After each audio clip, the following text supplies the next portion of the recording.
1922ஆம் ஆண்டு ஆப்பிரிக்காவில் தான் லிபியாவில் என்ற இடத்துல தான் காற்றோட வெப்பநிலை 59 டிகிரி செல்சியஸ் என கணக்கிடப்பட்டிருக்காங்க.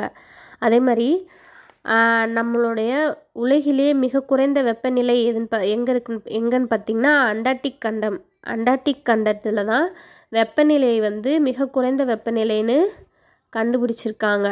அடுத்தது வந்து பார்த்திங்கன்னா அந்த அண்டார்டிக் கண்டத்தோட வெப்பநிலை வந்து தோராயமாக எவ்வளோ இருக்குன்னு பார்த்தீங்கன்னா -89 டிகிரி செல்சியஸ். அதாவது மைனஸ்ன்றது எதிர்குறின்னு சொல்லுவாங்க. நேர்குறினா ப்ளஸ்ஸு, எதிர்குறினா மைனஸு. அடுத்தது வந்து பார்த்திங்கன்னா நீரின் உறைநிலை வந்து 0 டிகிரி செல்சியஸ்னு சொல்லலாம். நம்மோட உடலில் வந்து சராசரி வெப்பநிலை எவ்வளோ இருக்குன்னு பார்த்திங்கன்னா 37 டிகிரி செல்சியஸில் இருக்கணும். காற்றினோட வெப்பநிலை வந்து 15 டிகிரி செல்சியஸ்லேருந்து 20 டிகிரி செல்சியஸ் வரைக்கும் இருக்கலாம்.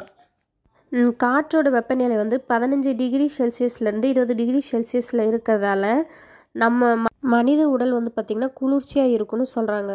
இரண்டாவது, சமையலறை மற்றும் ஆய்வகங்களில் பயன்படுத்துகிறாங்கள அந்த கண்ணாடி பொருட்கள், அது வந்து பார்த்திங்கன்னா போரோசிலிகேட் கண்ணாடியால், அதாவது பைரக்ஸ் கண்ணாடி அதன்றதில் தான் உருவாக்கப்படுறாங்க. இந்த கண்ணாடி பொருளை வந்து வெப்பப்படுத்தும் போது பார்த்திங்கன்னா மிக மிக குறைவாக தான் விரிவடையும். ஆனால் அது வந்து விரிசல் ஏற்படாது அப்படின்னு சொல்கிறாங்க. அடுத்தது மூன்றாவது, ஈல்னு ஒரு வகை மீன் வந்து இருக்குது. அந்த மீன் வகை வந்து பார்த்திங்கன்னா மின்சாரத்தை வந்து உருவாக்கும் திறன் கொண்டது. இது வந்து பார்த்திங்கன்னா அதிக அளவு மின் அதிர்வை ஏற்படுத்துறதால எதிரிலிருந்து அதை வந்து காத்துக்குது, மற்ற எதிரிகளிடமிருந்து அதை வந்து காத்துக்குது. அதோட உணவை வந்து அதனாலேயே அது உணவை வந்து தயாரிச்சுக்குது. அடுத்தது நான்காவது, நீர் வந்து ஒரு பொது கரைப்பான் தான். அதனால தான் பெரும்பாலான எல்லா பொருட்களிலுமே நீர் வந்து கரையுது அப்படின்னு சொல்கிறாங்க. அடுத்து ஐந்தாவது, ஒரு குறிப்பிட்ட இடத்தில் காற்று வீசும் திசையை கண்டறிய காற்று திசை காட்டி பயன்படுகிறது. அது ஒன்றும் இல்லை. இப்போது நம்ம எக்ஸாம்பிளுக்கு என்ன பண்ணலான்னா, நம்ம சின்ன வயசுலலாம் பார்த்திங்கன்னா ஒரு கவரில் வந்து நூல் கட்டி விடுவோம் இல்லையா? அப்போ அந்த கவர் வந்து பார்த்திங்கன்னா காற்று எந்த திசையில் அதிகமாக நோக்கி போகுதோ அந்த திசையில் தான் அந்த கவரும் வந்து பறக்கும். அதை வச்சு நம்ம என்ன பண்ணலான்னா காற்று எந்த திசையில் அதிகமாக வீசுது அப்படின்னு நம்ம ஈஸியாக கணக்கிட முடியும். அதே மாதிரி பார்த்திங்கன்னா இன்னொரு எக்ஸாம்பிள், துணியை வந்து ஒரு குச்சியில் கட்டினோன்னா காற்று எந்த திசையை அதிகமாக வீசுதோ அந்த பக்கம் அந்த துணி வந்து அதிகமாக பறக்கும். ஸோ அதை வச்சு நம்ம வந்து காற்று திசை காட்டி நம்மளே வந்து தயாரிச்சுக்கலாம். ஈஸியாக வந்து காற்று எந்த திசையில் அதிகமாக வீசுதுன்னு கண்டுபிடிக்கலாம். அடுத்தது ஆறாவது, கார்பன் டை ஆக்சைடு வந்து பார்த்திங்கன்னா -57 டிகிரி செல்சியஸ் குளிர்விக்கும் போது அவை திரவ நிலையை வந்து அடையாமல் திடநிலைக்கு மாறுது. இதை தான் நம்ம வந்து உலர் பனிக்கட்டின்னு சொல்கிறோம். இந்த உலர் பனிக்கட்டி வந்து பார்த்திங்கன்னா என்னவா பயன்படுது பார்த்திங்கன்னா குளிர்விக்கும் காரணியாக வந்து பயன்படுகிறது. குளிர்விக்கும் காரணியானா இப்போ இந்த மீன் இறைச்சிலாம் இருக்கு இல்லையா, அதெல்லாம் வந்து அதெல்லாம் வந்துட்டு பார்த்திங்கன்னா அந்த சரக்கு பெட்டியில் வந்து ஏற்றுமதி செய்யும் போது இல்லை பதப்படுத்துறதுக்கு வந்து இந்த உலர் பனிக்கட்டி வந்து பயன்படுகிறது. உலர் பனிக்கட்டினா அந்த மீன் இறைச்சிகள்லாம் வந்து பார்த்திங்கன்னா சைடில் வந்து ஐஸ் கட்டி வச்சுருப்பாங்க இல்லையா, அதை தான் வந்து உலர் பனிக்கட்டின்னு சொல்லலாம். இது எதுக்கு பயன்படுதுன்னு பார்த்திங்கன்னா இறைச்சிகளை வந்து பதப்படுத்துறதுக்காக உலர் பனிக்கட்டி வந்து பயன்படுது. அடுத்ததாக ஏழாவது பாயிண்ட்ஸ், செல்லோட அளவிற்கும் உயிரினத்தோட அளவிற்கும் வந்து பார்த்திங்கன்னா எந்த ஒரு தொடர்புமே கிடையாது. உதாரணமாக என்ன சொல்லனா, யானையினோட செல் இருக்கு, யானையின் செல் சுண்டெலியின் செல்லை விட மிக பெருசாக இருக்க வேண்டிய அவசியம் வந்து கிடையாது அப்படின்னு சொல்கிறாங்க. ஸோ அதனால் வந்து பார்த்திங்கன்னா செல்லினோட அளவிற்கும் உயிரினத்தோட அளவிற்கும் எந்த ஒரு தொடர்புமே இல்லை அப்படின்னு சொல்கிறாங்க. அடுத்தது 8வது பாயிண்ட்ஸ் பார்க்கலாம். தோராயமாக மனித உடலில் உள்ள செல்களின் எண்ணிக்கை வந்து பார்த்திங்கன்னா 3.7 × 10^13.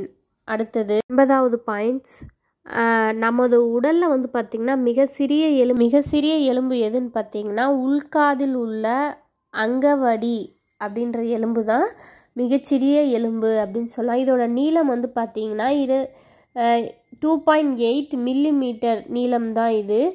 இதுவே நம்ம உடலில் மிக நீளமான எலும்பு எதுன்னு பார்த்திங்கன்னா நம்மளுடைய தொடை எலும்பு தான். அடுத்தது என்ன சொல்கிறாங்க, குழந்தை வந்து பிறக்கும்போது 300க்கும் அதிகமாக எலும்புகளோட தான் பிறக்குது. அது அந்த குழந்தை வந்து பார்த்திங்கன்னா வளரும்போது வளர வளர அந்த எலும்புகள் எல்லாம் இணைந்து ஒன்றாக மாறிடுது. அதனால் முதிர்ச்சி அடைந்து ஒரு மனிதனோட எலும்பு கூண்டு வந்து பார்த்திங்கன்னா 206 எலும்புகள் வந்து இருக்குது அப்படின்றத கணக்கிடுறாங்க. அடுத்த பாயிண்ட்ஸ் பார்க்கலாம். 10வது பாயிண்ட்ஸ், மனிதனில் ஒவ்வொருவரோட நுரையீரலும் ஏறக்குறைய 300 மில்லியன் நுண்காற்று பைகள் இருக்குன்னு சொல்கிறாங்க. நம்ம கொட்டாவி விடுறோம்ல, அப்போ அதிக அளவு வந்து பார்த்திங்கன்னா ஆக்சிஜனை வந்து நம்ம உள்வாங்கிட்டு கார்பன் டை ஆக்சைடை வந்து வெளியே விடுறோம் அப்படின்னு சொல்கிறாங்க. அடுத்து 11வது பாயிண்ட்ஸ், மூளையில் 100 மில்லியனுக்கும் அதிகமான தகவல்களை வந்து ஒருவர் வாழ்நாளில் சேமித்து வைக்க முடியும் அப்படின்னு சொல்கிறாங்க. அதாவது ஒரு மனுஷன் வந்து வாழ்நாளில் அவனோட மூளையில் வந்து பார்த்திங்கன்னா 100 மில்லியனுக்கும் அதிகமான தகவல், ஒரு இன்ஃபர்மேஷன், ஒவ்வொரு விஷயத்தையும் வந்து சேமித்து வச்சுக்க முடியும் அப்படின்னு சொல்லலாம். அடுத்து 12வது பாயிண்ட்ஸ், நம்முடைய உடலில் வந்து பார்த்திங்கன்னா நீர் வந்து எதுக்கு நம்ம அருந்துறோம் பார்த்திங்கன்னா, இதில் ரீசன் சொல்லியிருக்காங்க. நம்முடைய உடலில் வந்து பார்த்திங்கன்னா 70% நீர் வந்து இருக்குது. நம்மளுடைய மூளையில் இருக்க சாம்பல் நிற பகுதியில் வந்து அதிக அளவு நீர் வந்து இருக்குது. எவ்வளோ பர்சன்டேஜ் பார்த்திங்கன்னா 85% வந்து அந்த சாம்பல் நிற பகுதியில் வந்து நீர் இருக்கிறதா சொல்கிறாங்க. அடுத்தது வந்து பார்த்திங்கன்னா கொழுப்பு செல்களில் வந்து குறைந்த அளவு, அதாவது 15% கொழுப்பில் வந்து நீர் இருக்கிறதா சொல்கிறாங்க. அடுத்தது வந்து நம்ம சாப்பிடக்கூடிய உணவுல இருந்தும் நம்ம குடிக்கிற அந்த நீர் அதில் இருந்தும் வந்து பார்த்திங்கன்னா நமக்கு ஒரு நாளைக்கு 1.5 முதல் 3.5 லிட்டர் வரைக்கும் நீர் வந்து நம்ம குடிக்கலாம் அப்படின்னு சொல்லியிருக்காங்க.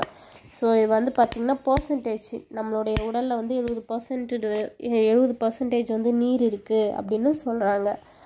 அடுத்தது 13வது, குறுவட்டில் சிடி சேமிக்கும் தகவல்களை விட 6 மடங்கு அதிகமாக டிவிடி தட்டில் சேமிக்க முடியும். குறுவட்டில்னா சிடி விட டிவிடியில் வந்து அதிகமாக, சிடியை விட 6 மடங்கு டிவிடியில் வந்து அதிகமான தகவல் வந்து நம்ம சேமிச்சுக்கலாம் அப்படின்னு சொல்கிறாங்க. நெக்ஸ்ட் வந்து பார்த்திங்கன்னா இது வந்து இந்த எல்லாமே வந்துட்டு கலைச்சொற்கள்னு சொல்லுவாங்க இல்லையா, Tamil English meaning, English Tamil meaning, இதுவும் நம்ம படிச்சுக்கலாம்.